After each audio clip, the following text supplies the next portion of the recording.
बिस्मिल्लाहिर्रहमानिर्रहीम, अस्सलाम वालेकुम। आज की रेसिपी है ब्रेड पकौड़े की और ये रेसिपी रमज़ान स्पेशल है जिसे बनाना बहुत आसान है। आधा किलो मैंने आलूओं को जो है वो बॉयल कर लिया था। एक बड़ा प्याज चॉप किया हुआ, 2 टमाटर बारीक कटे हुए, 1 चाय का चम्मच हस्बे ज़ायका नमक, 1 चाय का चम्मच लाल मिर्च पाउडर और 1 कप चाय हरा धनिया, 2 बड़ी मिर्चें बारीक कटी हुई, हाफ़ टी स्पून ज़ीरा पाउडर, 1 चाय का चम्मच धनिया पाउडर, हाफ़ टी स्पून हल्दी पाउडर।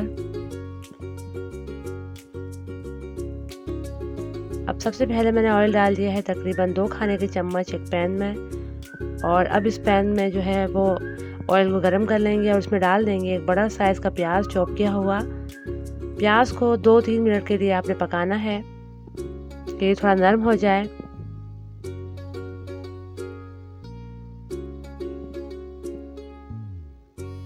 प्याज हल्का सा नरम भी हो गया, हल्का कलर भी आ गया है, तो इसमें डाल दिए हैं हरी मिर्च बारीक कटी हुई और ज़ीरा एक हाफ़ टी स्पून के करीब, और 2 मिनट के लिए जो है इसे भी थोड़ा मिक्स करेंगे।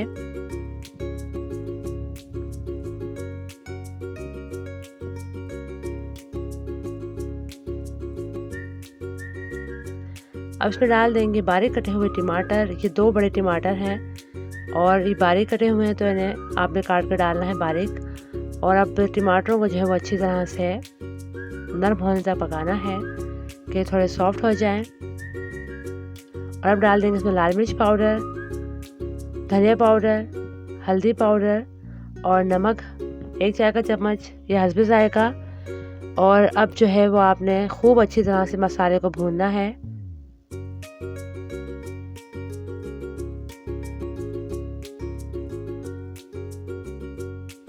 थोड़ा पानी डाल देंगे और इसे बहुत अच्छी तरह से आपने मज़ीद भूनना है कि बिल्कुल मसाला भुन जाए, टमाटर बहुत अच्छी तरह से गल जाए।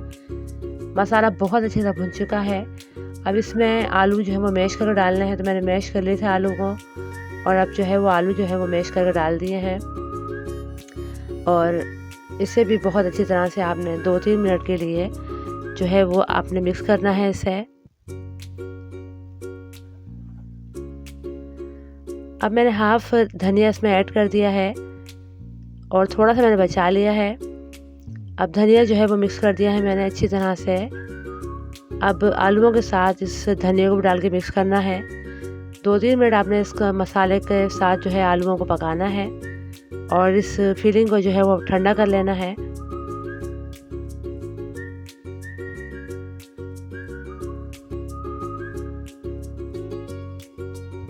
एक कप मैंने बेसन ले लिया है, हाफ़ टी स्पून कुटी हुई मिर्च, थोड़ी सी अजवाइन ली है 1/4 टीस्पून के करीब, हाफ़ कप मैदा ले लिया है, 1 चाय का चम्मच नमक लिया है और हरा धनिया जो हाफ़ बचा लिया था वो है। अब मैंने मैदा जो है वो छान के डाल दिया है बेसन में, और बेसन को भी एक मरतबा जो है वो छान लीजिएगा ताकि इसमें गुठली वगैरह ना रहे।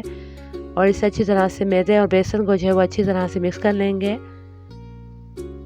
और अब जो है इसमें डाल देंगे नमक और कुटी हुई मिर्च और अजवाइन 1/4 टीस्पून के करीब जो है आपने डालनी है, और इसे अच्छी तरह से मिक्स करना है। अब इसे एक अच्छा थिक सा जो है आपने बैटर तैयार करना है। पानी डालते जाएं, उसे मिक्स करते जाएं। पानी आपने इकट्ठे नहीं डालना, आपने बस इसे मिलाते जाना है और इस पर पानी डालते जाना है, क्योंकि बाज़ वक़्त बेसन बहुत जल्दी पतला हो जाता है और बाज़ वक़्त जो है वो बेसन थोड़ा पानी ज़्यादा लेता है, तो आपने आहिस्ता आहिस्ता है इसमें पानी ऐड करना है।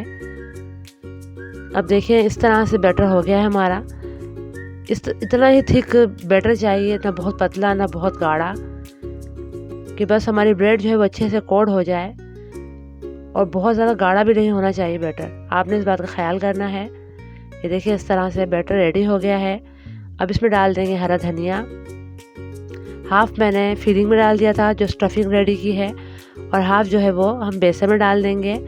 और इसमें जो है ज़र्दा कलर भी ज़रूर डालिएगा, क्योंकि वरना ब्रेड पकौड़े का जो कलर वो अच्छा नहीं आता, तो इसमें ज़र्दा रंग भी ज़रूर ऐड कीजिएगा। और थोड़ा सा ही आपने इसमें ज़र्दे का कलर ऐड करना है और इसे मिक्स करते जाना है। अब देखिए अच्छी तरह से बैटर का कलर जो है वो अच्छा हो गया है, बेसन के कलर में ही आ गया है। अब मैंने जो सैंडविच ब्रेड होती है उससे छोटी वाली ब्रेड मैंने ली है और अब इसमें लगा देंगे केचप।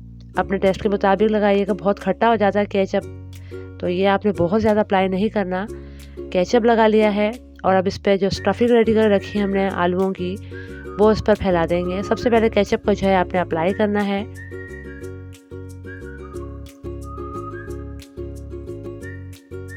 अब जो आलूओं की स्टफिंग रखी है, अब दूसरी ब्रेड के स्लाइस पर जो है वो आपने इस तरह लगाना है, बिल्कुल आराम से।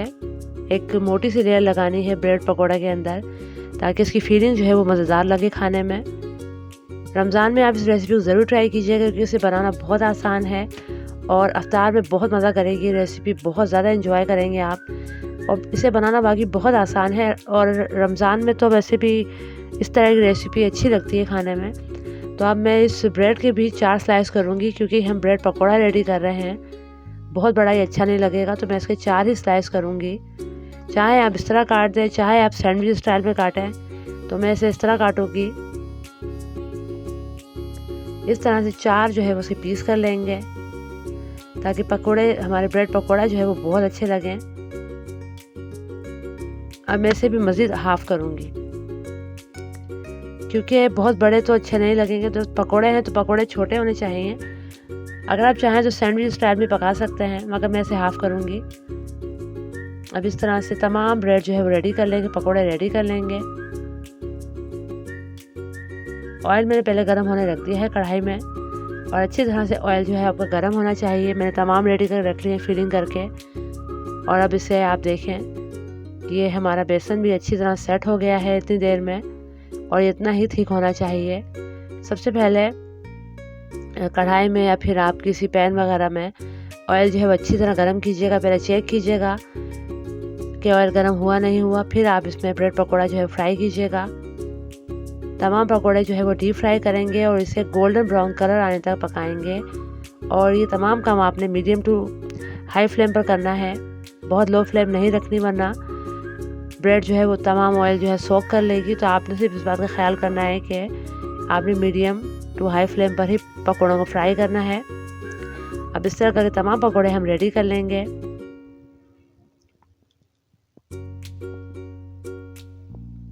जैसे ही इसके एक तरफ कलर आ जाएगा, तो हम इसे पलट कर जो है वो दूसरी तरफ भी कलर लेकर आएंगे। ये वाकई में बहुत टेस्टी बनते हैं, बहुत ही लाजवाब बनते हैं। जितना बनाना इन्हें आसान है, उतना ही खाने में बहुत लजीज बनते हैं। और रमज़ान में आप ये रेसिपी ज़रूर ट्राई कीजिएगा। इंशाल्लाह आपको, आपकी फैमिली को जो है ये बहुत अच्छी लगेगी। इस तरह से गोल्डन ब्राउन कलर अच्छी तरह से हमारे ब्रेड पकौड़ा पे आ चुका है। अब इसे किचन टॉवल पर निकाल लेंगे, ताकि इसका एक्स्ट्रा ऑयल तमाम निकल जाए और खाने में बिल्कुल ऑयली ना लगे। तमाम पकौड़ों को रेडी कर लेंगे। इस तरह से गरम गरम आप सर्व कीजिए केचप के साथ, बहुत ही मज़ेदार बनेंगे इंशाल्लाह। इस तरह से तमाम निकाल लिए हैं। और लास्ट पे जो है इस पर चाट मसाला छिड़किएगा। चाट मसाला डालने से बिल्कुल बाहर वाले फ्लेवर आएगा इसके अंदर, जो आप बाहर से ख़रीदते हैं।